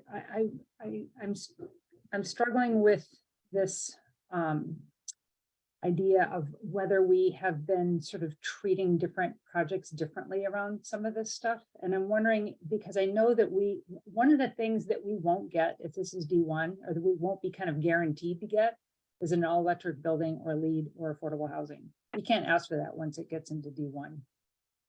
You know, so that's another thing that we need to think about as part of our community goals too, in terms of the different pathways. And I'm wondering if you can remind us, because I just can't remember, around some of the taller buildings that we've approved, like the one on Maple or the one right next to Trader Joe's, that were also quite tall. They were PUDs as well, correct? And we were, I think, just remind me, I guess, of how those went. And I know one of the reasons that we were approving some of these things was because they were all electric and, you know, doing a lot of sustainability measures and things like that. But if you could just remind me about what things that we have either passed or that we've been considering and that are, you know, kind of up for evaluation around those, because I just want to I want to make sure we're being somewhat consistent too, in terms of how we're handling things for developers as they come to us. Sure. Well, let me start at a high level. PUDs are unique projects, and so I would urge the Planning Commission to think about the standards and whether or not any particular project complies with those. That may not mean that you are considering the same criteria or the same questions. One, for example, might be very natural resources oriented. One might be affordable housing oriented. Both, or another one might be more focused on sustainability. So the PUD by its definition is intended to be somewhat project specific. And so I don't advise you to feel like you need to make sure you're applying the same standards, because they really are on a project by project basis. Some of the recent PUDs that has been considered, one that is in process right now is the North Maple apartments. I don't know off the top of my head. I want to say it's 7, 8 stories or 6 stories. I apologize. I don't know that off the top of my head. That is a project that is exceeding the density of the underlying zoning and plan. That is a combination of both city property and annex property that has not been zoned anything. Some of the aspects of that were electrification, solar. It does have affordable housing units component to it.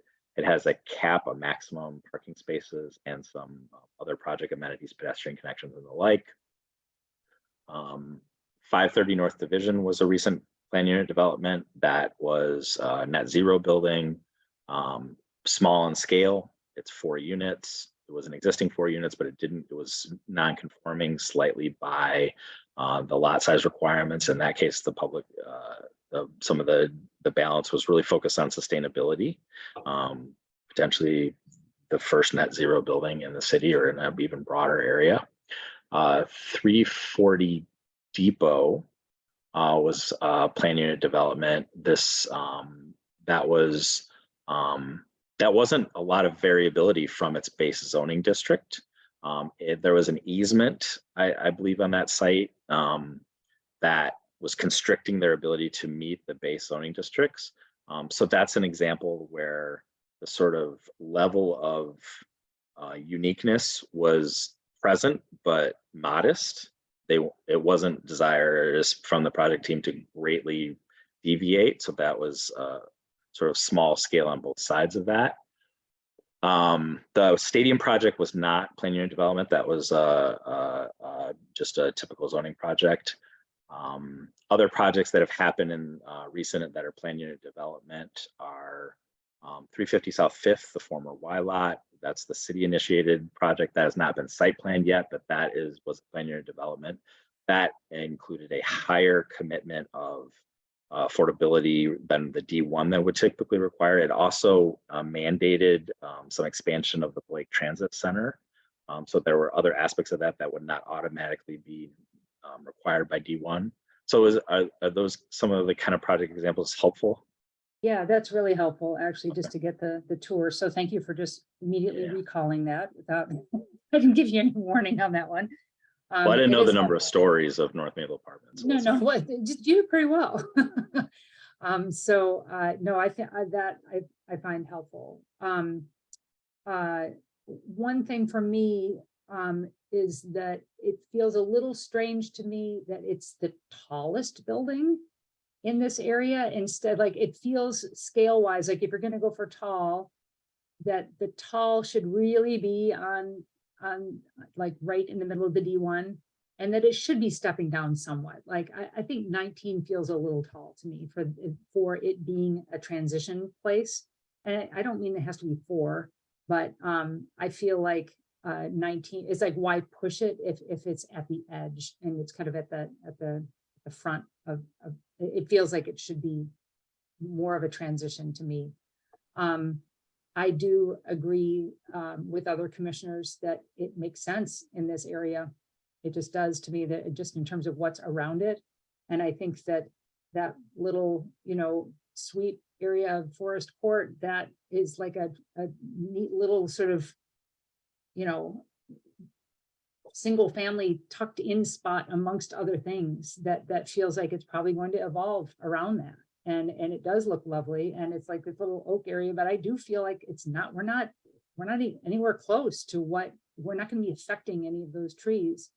And I get that the character is unique in that little spot, but it feels like there's a lot of other apartment buildings around, and tall ones too. So I'm supportive of it getting of increasing density in this area. The height feels a little bit too much to me. I really support it being all electric and being LEED. I think that's really important to me personally. I can see where other people are coming from to kind of have another dimension to it. But if I had to choose between PUD and D1, and that we have more leverage to be able to make those things happen with PUD, then I'd say PUD. That's where I am personally with that.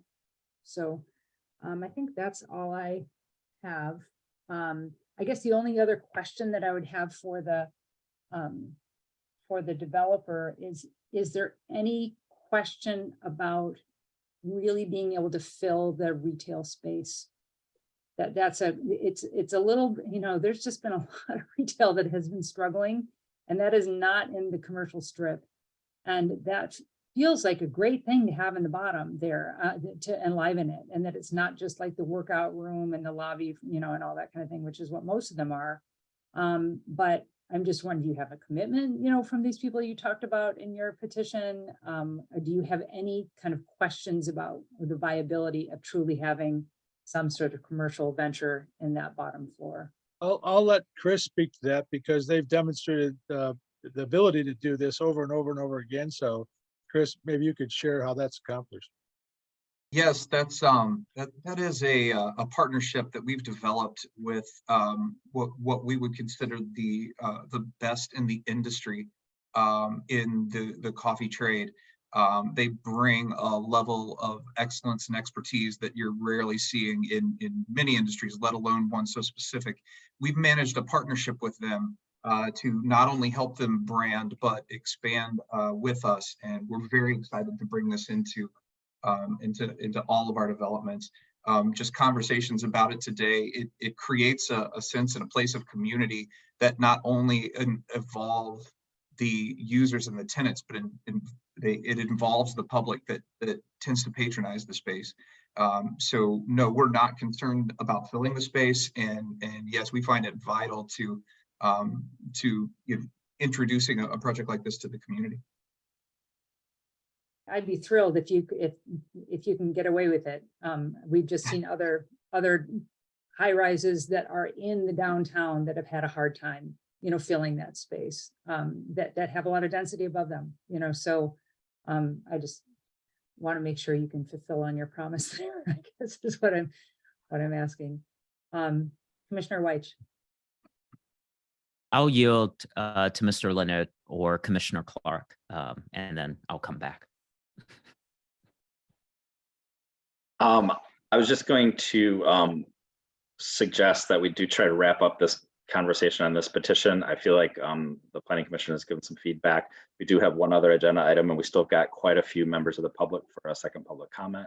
So I know we are not bound by a 2-hour target, but I know that is a desire of your commission with your frequent meetings. So I just want to put a plug in for maybe we could start moving towards wrap up.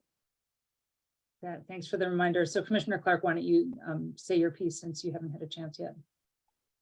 Thanks. So yeah, I just wanted to say thanks for coming, appreciate presentation.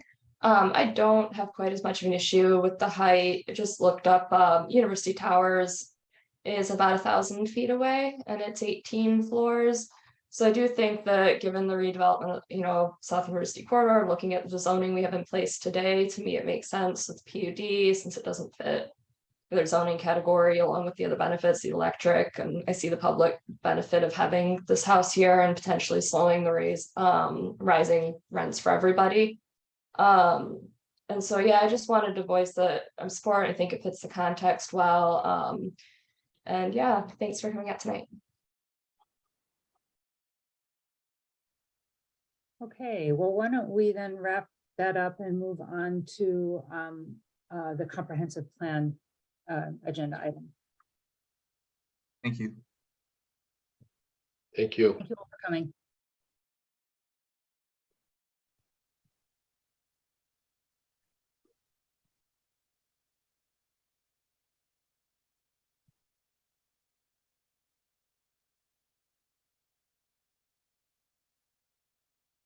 Give me one moment while I promote a couple folks.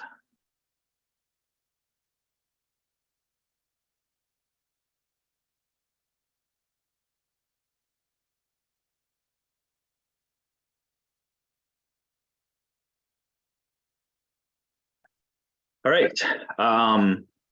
Thank you for that conversation. Thank you, Stacy and Jamie, for joining us this evening. I want to a bit of a last minute, obviously, as with the timing of the packet that agenda that was shared with you, but I appreciate the commission taking some time this evening. I wanted to just have a quick introduction to the Planning Commission with Interface Studios and project team that they have put together, and that the RFP evaluation team is going to be recommending to the City Council to partner with the city to update, to draft our comprehensive plan. Stacy and Jamie are representing Interface Studios, who is part of a multi-firm team. And I've asked them here, just to set the stage, the RFP process, we issued a request for proposals. We received 7 written proposals for doing the work. The evaluation committee, which comprised of city staff and Commissioners Sauve and Hammerschmidt, conducted interviews, written evaluation of those proposals, and ultimately have arrived at a recommendation of this firm and this team. This firm and this team have not been yet selected by the City Council. The next step is for City Council to approve a contract to undertake this work. But given the timing of that pending, I thought this working session would be a great opportunity for me to provide an opportunity for them to give the full Planning Commission an overview of their firm, their team, the work ahead, and just I want to be clear, we don't really have time to go into a lot of work plan discussions, but a brief opportunity for commissioners to have any questions of them, words of advice, or things that you are hopeful of for us to be successful in undertaking this comprehensive plan process going forward. So with that, Stacy, I probably need to make you a host so you can share your screen, or Jamie, are you going to do that? I could try. I think I can do it. Perfect. Can you see? Yeah. Excellent. Well, it's really great to see everybody, even though it's just virtually. I actually can't see anybody now that I've shared my screen, but I'm going to try and make this brief because I know you guys have been in a very long meeting already, but I just want to introduce you to our firm, our team, and a little bit about our approach. So I'm Stacy Chen, and I'm joined by Jamie Granger. These are the other members of our team. Scott was also in the interview, so some of you have already met him. And our firm, Interface Studio, will be the lead firm, and we will be the project management firm, urban design, planning, and also engagement for the comprehensive plan. We also have on our team Smith Group, who several of the team members are based in Ann Arbor, as well as Detroit, and a couple other team members from offices elsewhere who are very, very specialized. They'll be focusing on sustainability and also joining us in some of the planning analysis, and then sharing with us the engagement. So they're our team on the ground in Ann Arbor, but we'll be sharing a lot of our ideas with them in terms of engagement and planning. We're also joined by 2 different firms who will be looking very specifically at economic development. One is Minigret Partners. They'll be looking at economic development as well as housing. And then And Access, who will be focusing more on the retail strategy aspect of economic development, particularly equitable economic development.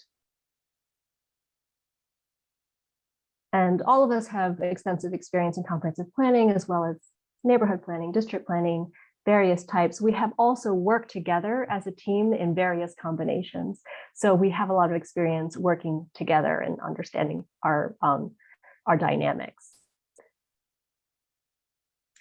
And I just want to give you a sense of our approach. So I know equity is a big value that the city has among, the stated values that they would like to see represented in this plan. And of course, we will go through a process to unearth other values and themes. However, to us, equity has always been embedded in our work, and we have been recognized for that, both in our plans and also our process. So in terms of our process, one of the things that I can walk you through, and I shared this in the interview as well, it just kind of gives you a look at how we walk through from the beginning of sharing a purpose with everyone involved to getting to that final plan at the end. And it really is an iterative and additive process. So we go through this with everybody from the Planning Commission and Council to members of the public in various forms. And we want to make sure that we're all starting from the same place and walking through this process together, understanding the values and the goals and talking about those together, and then working through all of the ideas from the brainstorming through the testing and refining, all returning to the idea of the values. And I heard a lot of that in the conversation tonight.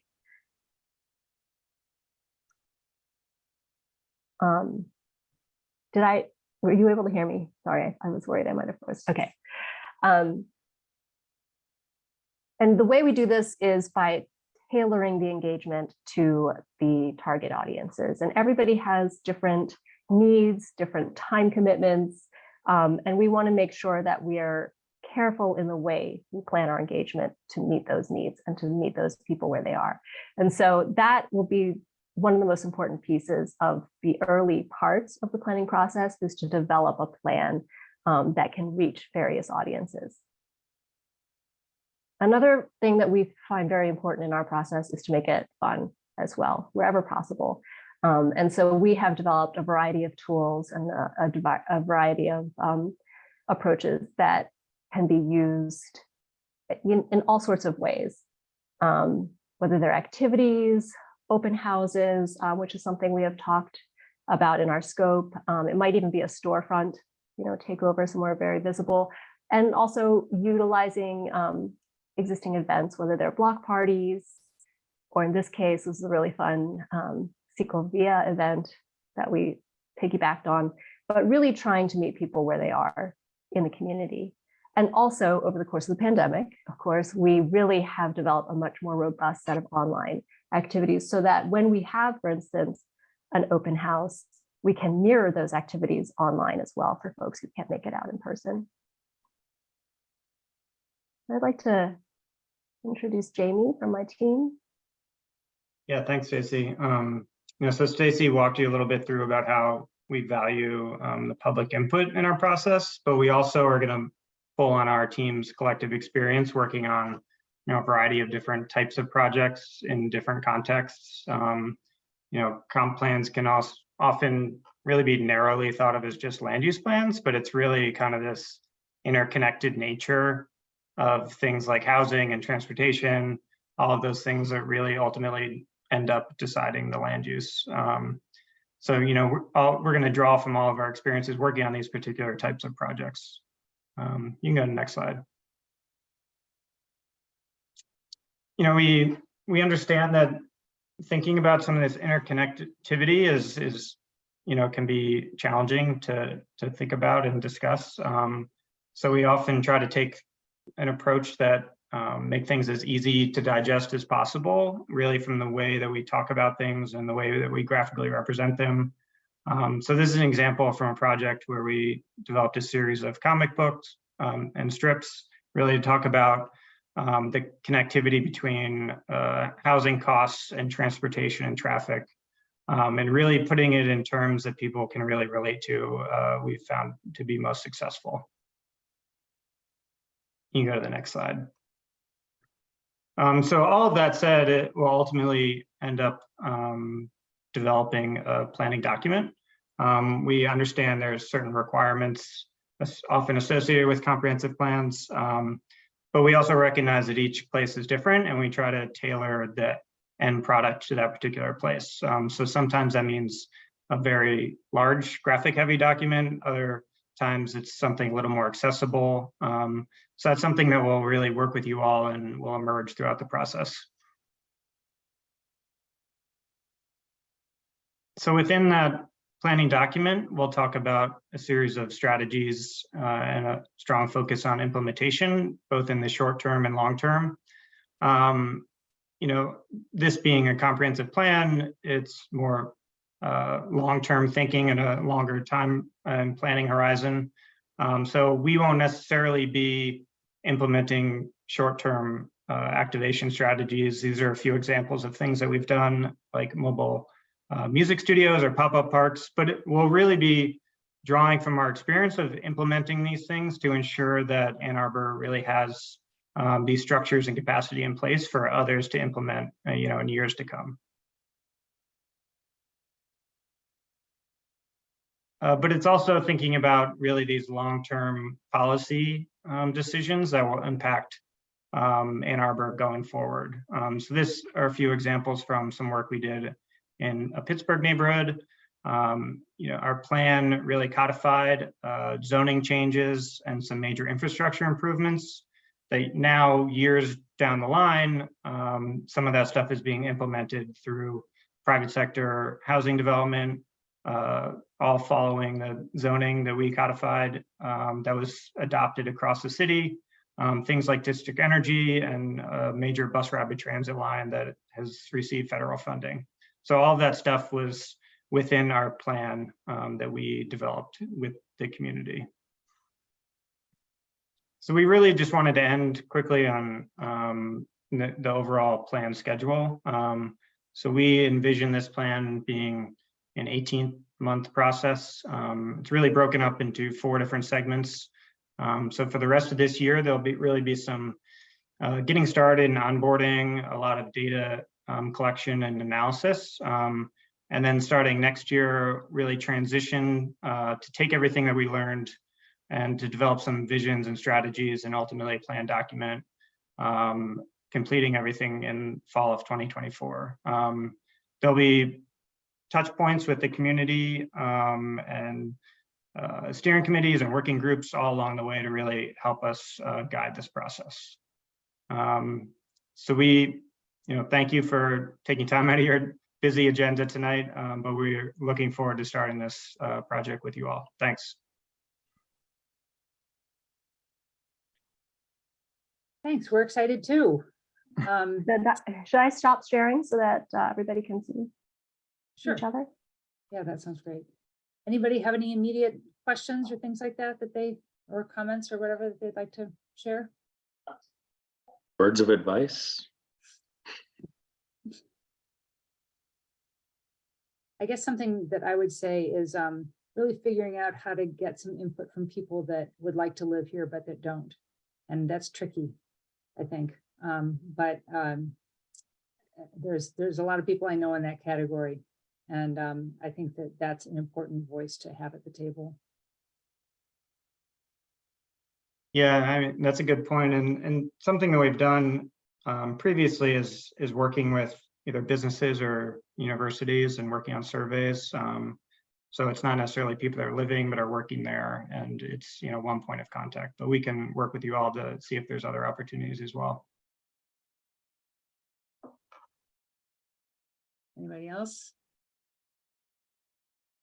One quick thing that comes to mind just because of a recent city-initiated community engagement process is really ensuring that we are including people who are habitually and sort of historically left out of these conversations because they don't possess either the resources or the sort of free time to participate like in a round table because they have to work or they have to care for their kids or they're commuting in and out for employment or educational opportunities.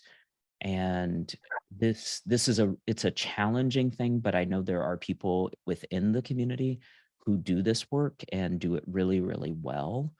And so staff, I'm happy to connect the resources that I have to staff so that they can connect them to you.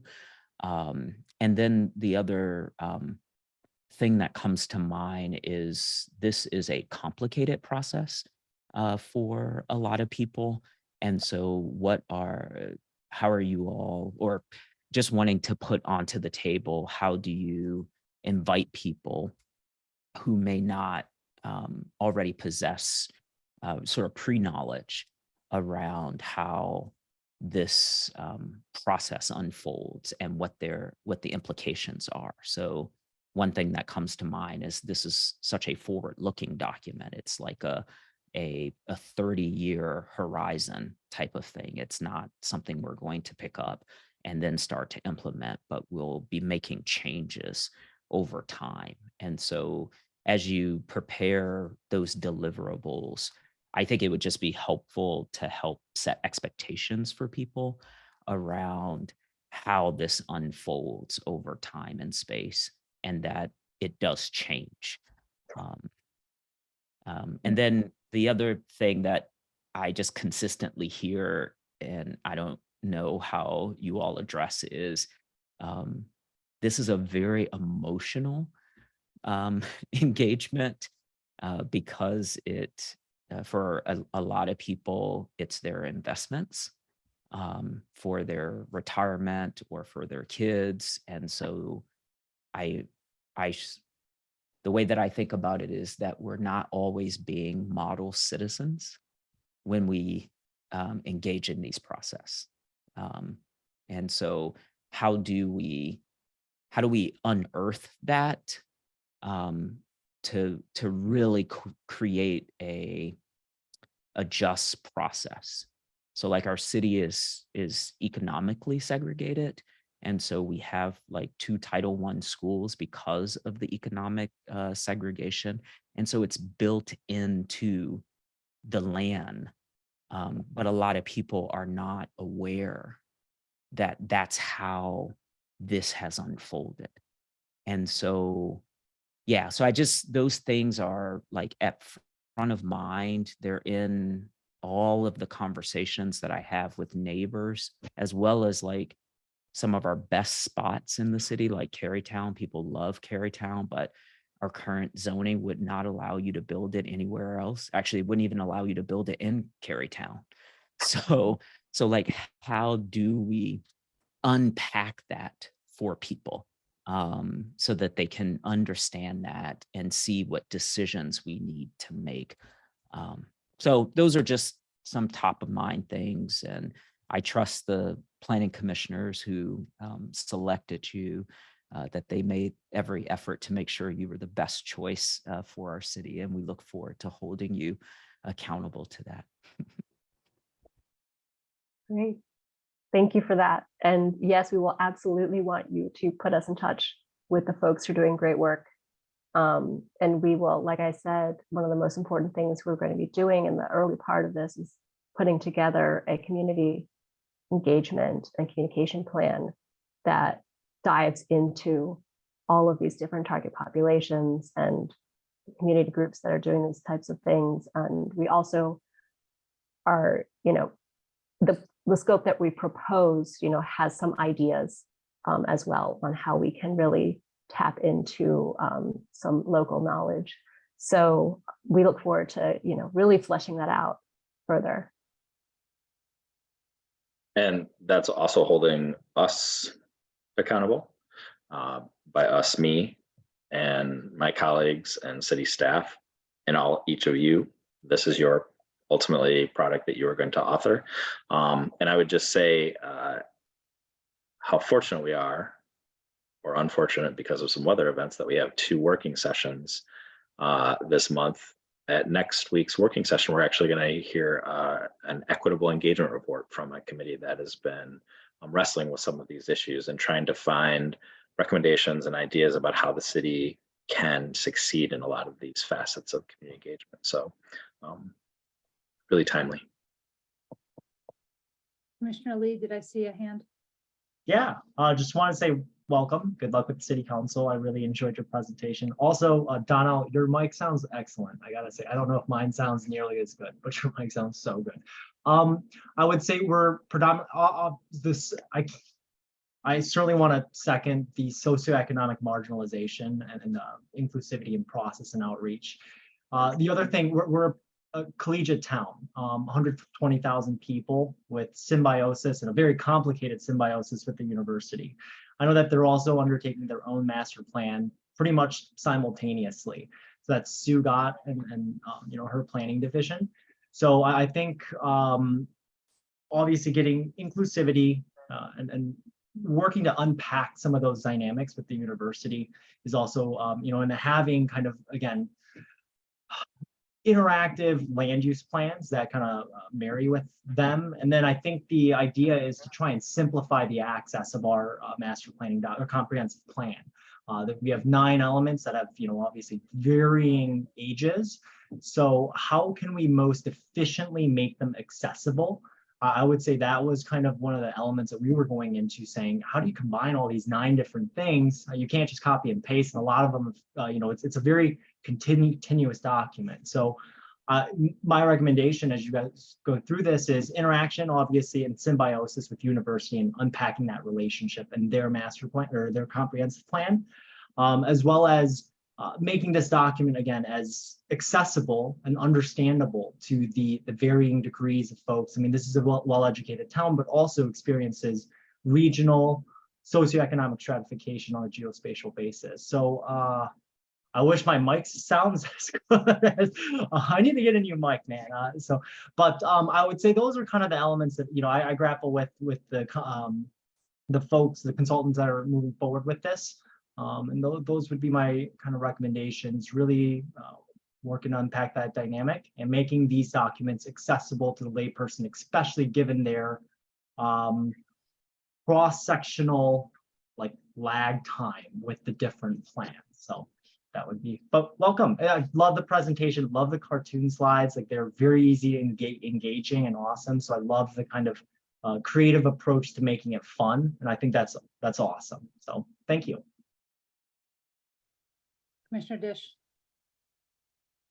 Very briefly, I just wanted to second what Commissioner Lee just said. Currently, I don't know if you can hear me well. You can. Okay, my internet is really wonky.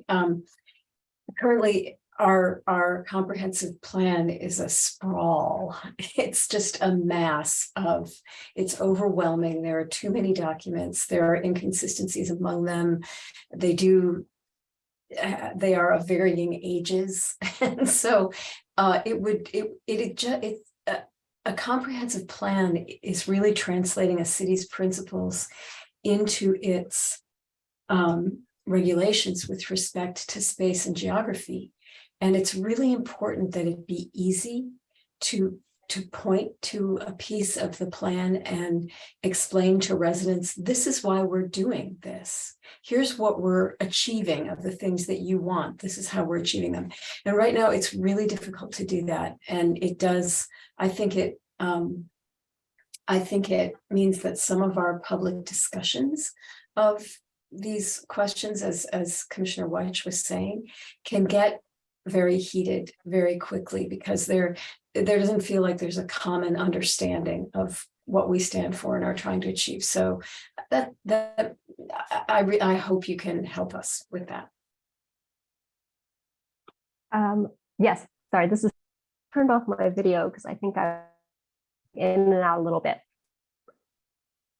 Absolutely, I think one of the things that we hard on is our and being able to translate very. Oh, Stacy, you're breaking up. I can't quite hear you. Okay, so I think, you hear me now? No. No. Let's more often not. Let's leave it at that. Any other words of wisdom you have, feel free to send to me, and a lot of work ahead. Thank you, Jamie and Stacy, for joining on. Yeah, thank you. I fandangled last minute request. I'm really grateful for your ability to join us. And a lot of work ahead, being successful in all these endeavors. I'm excited about it. I know the Planning Commission is, and I'm excited to get started. Thanks, Jamie. Yeah, Thanks, Stacy. likewise. Yeah, thanks so much. And speaking of fabulous, the Deputy Planning Manager, Hank Kelly, do you want to take us through the last public comment, if that's okay with you, Chair Gibrandal? That sounds great. I would be happy to. At this time, we have one hand raised, and that is for Kelly Chesler-Root. You have permission to speak. Hi, thank you for letting me speak again. Allow me to be a little scatterbrained just because I took some notes throughout the meeting. I don't want to make light of the sunlight situation. It seemed jokingly about preserving oaks that are a block away. The children next door use the sunlight, and essentially we're going to be put in a 19-story shadow. So again, just want to revisit the fact that sunlight is important to some and all people. Another point, we've made a lot of relationship connections with businesses on South U. I've worked in that area for 13 years. Businesses can't stay on the floor of your buildings because you allow them to charge $10,000 a month in rent. So that might be something that is revisited in regards to ground space. Another point I wanted to make is that the renderings for the 19-story building do not show the many buildings that are already being built. So in regards to student housing and needing additional spaces, we have University Towers, Landmark, Arbor Blue, 611, and Z Place Apartments.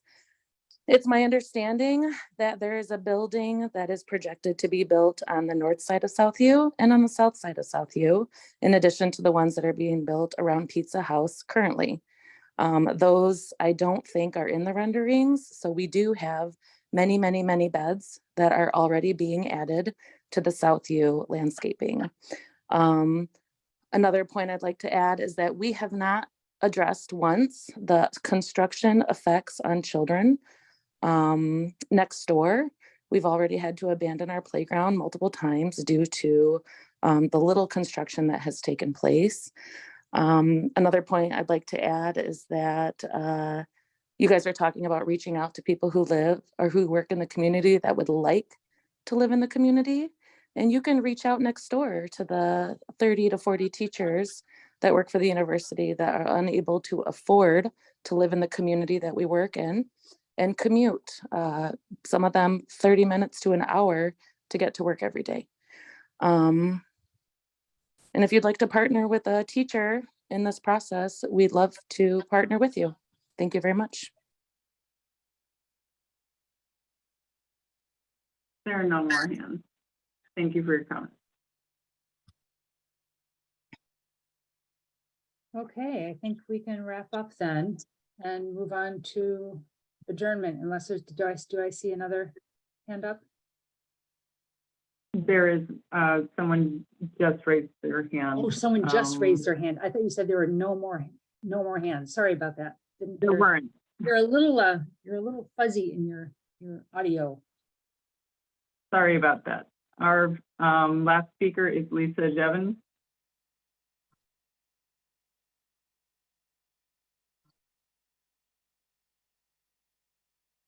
Hi, thanks for allowing me to speak again, and as well as the other speaker too.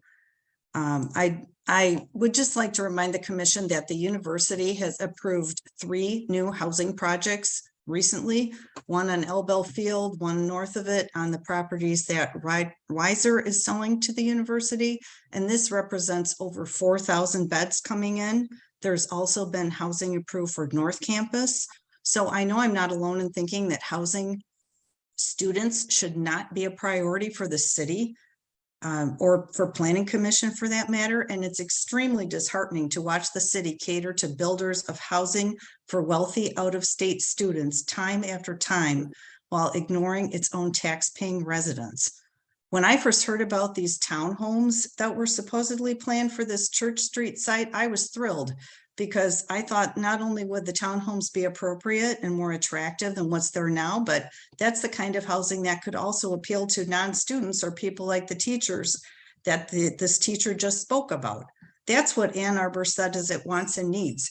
I don't see a lot of that being built, regardless of how much money these developers pay into the Affordable Housing Fund. I would urge the commission not to be fooled by the false assumption that building more luxury student high rises eases the housing crisis for permanent residents, because it has not and it will not.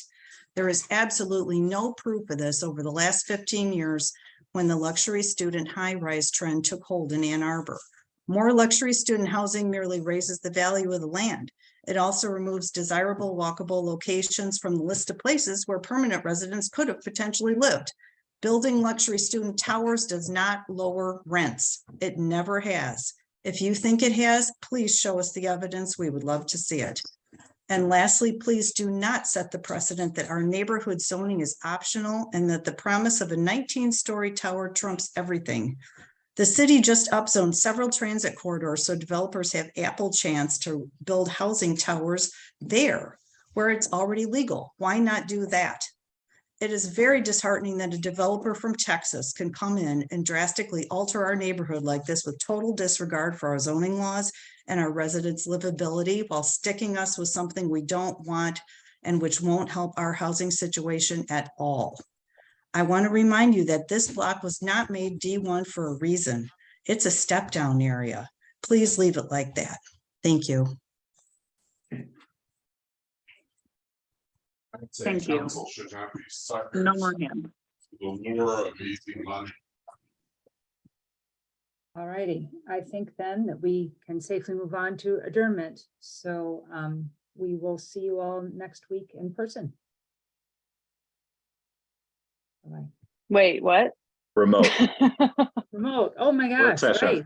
It's a working session. I mean, we could set up a desk for you at City Hall if you prefer. Yeah, right, no, I'm happy to have you do it from home. 2 working good evening. sessions in a row. Thank you for the correction.